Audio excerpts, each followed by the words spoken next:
develop skills in English language. Okay? Newspapers, read newspapers every single day, discuss among yourselves. I don't know whether you have access to television, if possible watch half an hour of English news every day. Right? So this is the emphasis on English, that is the first thing. Second, I'm going to do a little bit of role reversal. Now, imagine you are in charge of, you actually work for a company and you want to hire a new employee to your organization. Right? What skills will you look for? Why would you hire somebody to your organization? Can I have some responses? What else?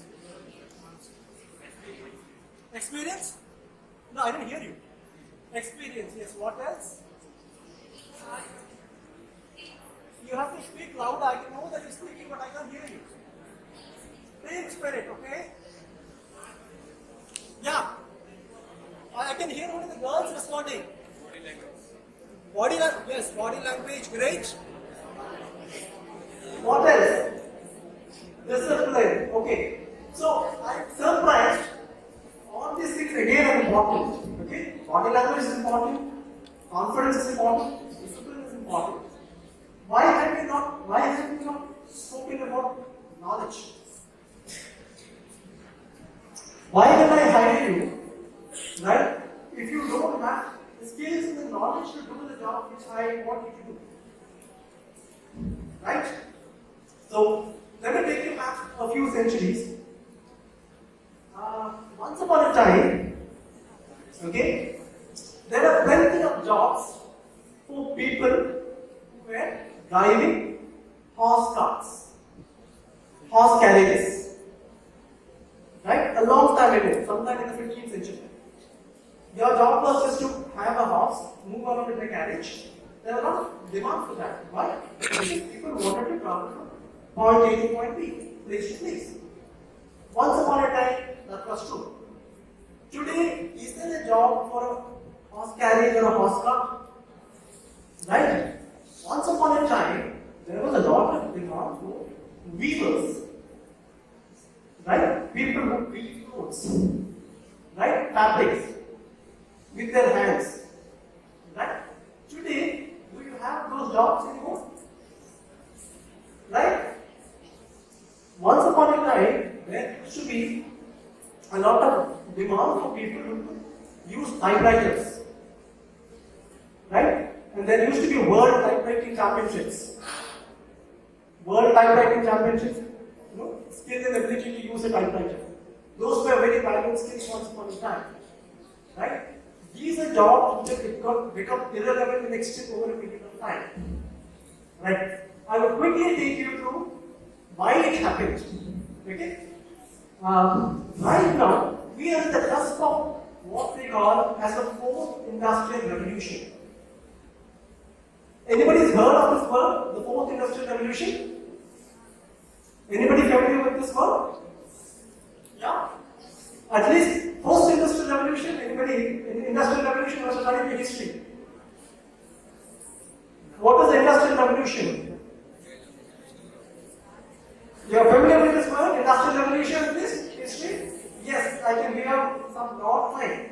Now, the first industrial revolution was nothing but it coincided with the invention of the steam engine. All of a sudden, people who started doing things with their hands, cobblers used to do whatever with their hands, potters used to prepare with their hands, weavers used to do things with their hands, everything was handmade before the industrial revolution.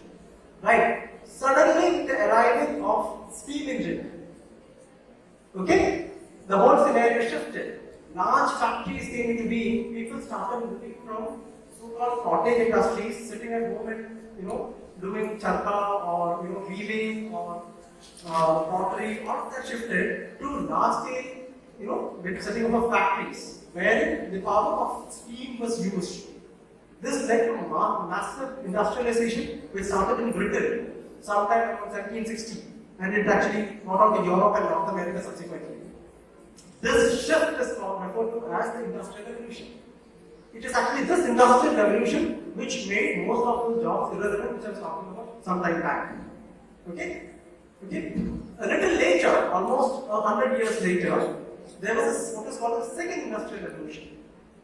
The second industrial revolution actually coincides with the discovery or rather the invention of electricity, internal combustion engine, and modern communication tools. Right? That particular term, which happened somewhere in late 1870s, again that disrupted the way the world worked and how people started earning and people started living and working. Right? Quickly fast forward to what is called as the third industrial revolution, which is also called as the digital revolution, which happened sometime in the 1970s, 1980s, with the sort of large amount of miniaturization and discovery of computers. Right? So that is the third industrial revolution, which happened sometime in the 70s, and people who were in colleges in the 1990s and 2000s benefited immensely. Even to this day, it is continuing. Information technology revolution, all this is a byproduct of the third industrial revolution. Right now, we are at the cusp of what is called as a fourth industrial revolution. Right? The fourth industrial revolution is where you will have new and emerging technologies like Internet of Things, machine learning, artificial intelligence, the 5G network, augmented reality. Right? So it's going to be a fusion of digital, physical, and biological. And it is going to reduce the gap between all of that, and the world as we know it is going to change. Now, what is the relevance of telling this, talking about the fourth industrial revolution to you right now? Because you people are in the right age group to take advantage of this and have careers and move forward in life. Right? And therefore, in addition to your interest in history, geography, English, or other things which is already being taught to you, you should also show that eagerness and curiosity to learn, like my friend here was saying, coding, okay, digital marketing, pick up even skill sets in Microsoft Excel, and other related areas. Show a general curiosity. Because in 5 years from now, your jobs are going to be in these. These are going to be the best paying and the good jobs around the world. A lot of existing jobs are going to become redundant. So the second message to you that I want to give you is upskill yourself. Learn something new every single day over and above what is being taught in the classroom or textbook. It only needs to be incremental. Okay? So create that interest and curiosity to learn something new, because please understand, you are not competing against the person, your classmate. You are actually competing against people who are currently getting educated in Bangalore, in Bhopal, in Bombay, in Patna, in Srinagar, and other places. Right? So you have to create a definitive advantage to ensure that you become valuable to the employees. And I asked a very simple question. Who will you hire? You will hire the person with the best communication skills and the person who has the greatest skill sets with them. Okay? And the third thing, quickly, I will tell you, is a small anecdote. Okay? So there were these two students in a village, two boys actually. They were 8 and 10 years old. Right? So one day they were out playing, and they happened to stray away from the village, went somewhere in the wilderness, and the older boy, age 10, happened to fall in a well. Okay? He fell into a well. So the other boy who was 8 years old, who was outside, was totally helpless. The older one who was inside the well began to scream very loudly. Unfortunately, there was nobody around. So the younger one panicked initially. He was quite worried, and he looked around, and he noticed there was a bucket and let's say a rope lying around. So without thinking anything, he took the bucket and the rope and put it inside the well and asked the other boy to cling on to it, and he used all his might to try to pull it off. Right? So with a lot of effort, right? He pulled really, really hard. Till such time he was able to take his boy outside the well. Right? And once they did it, right, they were like, first of all, the first thing they were scared about the fact that their parents would admonish them, they would actually get reprimanded for moving away from the village and going to the jungle also. But nevertheless, so their parents, after the initial fear, happiness is being in knowledge, they went to teach. And they narrated this to the people back in the village. That this is happening. The older boy fell, and the younger boy could pull them out. Fact of the matter is, nobody in the village believed this. Right? They just couldn't believe the fact that the boy fell in the well and the other one pulled them out. They thought they would have gone elsewhere straight and they'd come back late and they had cooked up the story. Must have done something else. They just couldn't believe the fact that this is the thing which happened. So one of the village elders actually believed the story. Okay? Agreed with the students and then said, yes, I believe them. This is perhaps what happened. So the other elders were surprised. Why is it you were convinced of the fact that a boy or of age would put out another boy who was 10 years of age from a well, whereas the 18-year-old boy could hardly lift a bucket of water. How is this possible? So then the older wise man said, the reason this is possible is because nobody told the boy that he will not be able to pull out the older boy. Nobody told him anything negative. Nobody told him that this is beyond him. Right? He himself did not think that he will not be able to do it. Right? So without thinking about anything, he simply acted. And nobody was there to tell him, no, you can't do it, the other one is bigger or smaller or stronger or everything. Right? Simply because nobody told him that you cannot do it, he simply did it. And he himself didn't think that it was beyond him. He acted instead of coming and saying the word. Right? So I would urge all of you to do similar thing. Right? Think really big. The future is yours. Today and now is the best time to be alive. The opportunities before you is endless and limitless. And I want you to sort of take advantage of this and to have great results. To sum up, I will just use another last minute to sum up what I told you. Okay? You are fortunate to be where you are. You are all privileged to be in Navodaya Vidyalaya.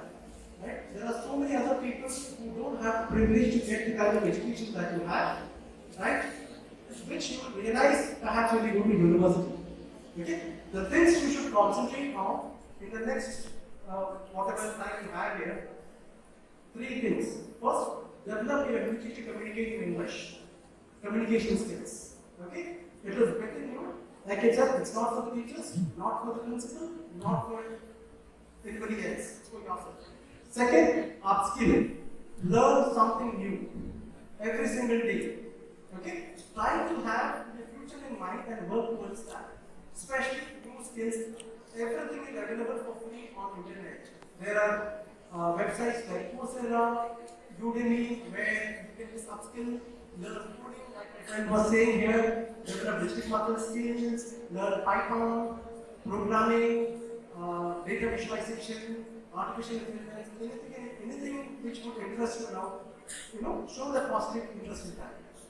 And lastly, I would like all of you to dream big, right? Because don't allow anybody to tell you that something is not possible. If you put your mind to it, you will be able to do it. Alright? So thank you once again. I hope you would have taken some value from this. Once again, I thank you back. Introduce my vice principal and other faculty. Thank you. Known to people. Not because I have paid the money to be there. Right? It is because they think that if they hire me, I will be able to offer value to the students. And I will be able to bring a transformative change in the students that I engage with. Right? It's for the skill sets which I have. And that is the same message I was trying to give you in the last 30-40 minutes. That upskill your employees will find you valuable. You don't have to stay rooted to one career for 20-30 years of your life. Because the more capable you are, the more skill sets you have, the more communicative you are, right? More and more employees will want you to be part of their organization. So coming back to again same thing, improve your English language ability. Second, upskill, and third, dream big. Thank you.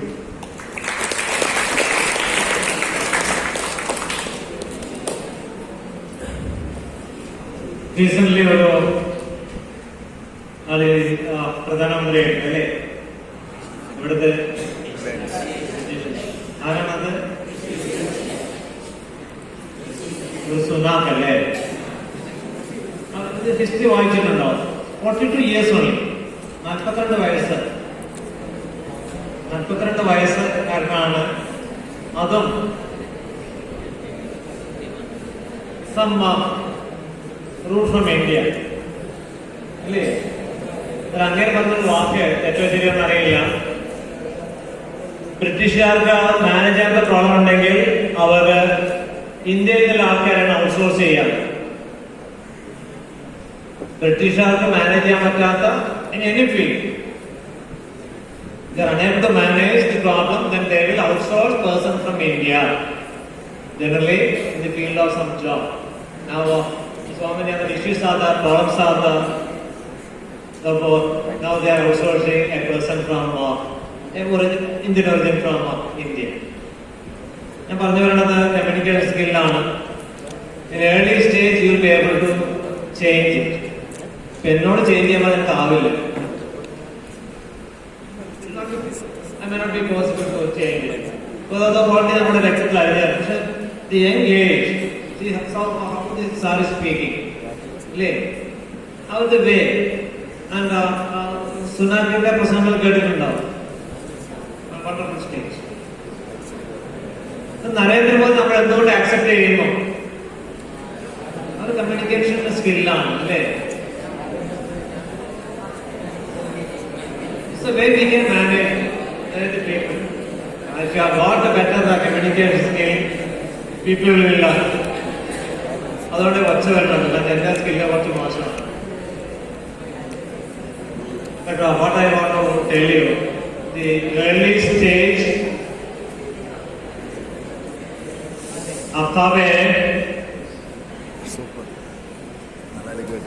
you will be able to make all sort of changes. What change you would like to make and be able to make in the early stage, right?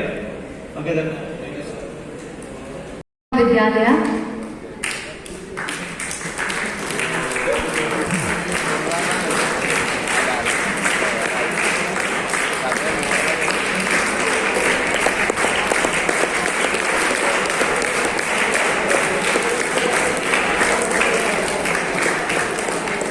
I would like to thank our Chief Guest of the day, Shri Srijit Q, Assistant Professor, for his valuable words.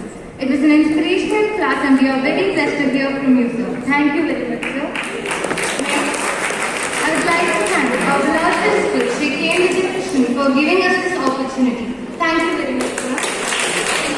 Now, I thank Shri Vidit Art Library for organizing this program. It was very beneficial for us. Thank you very much, sir. At last, I would like to thank our teachers and students who are all gathered here for making this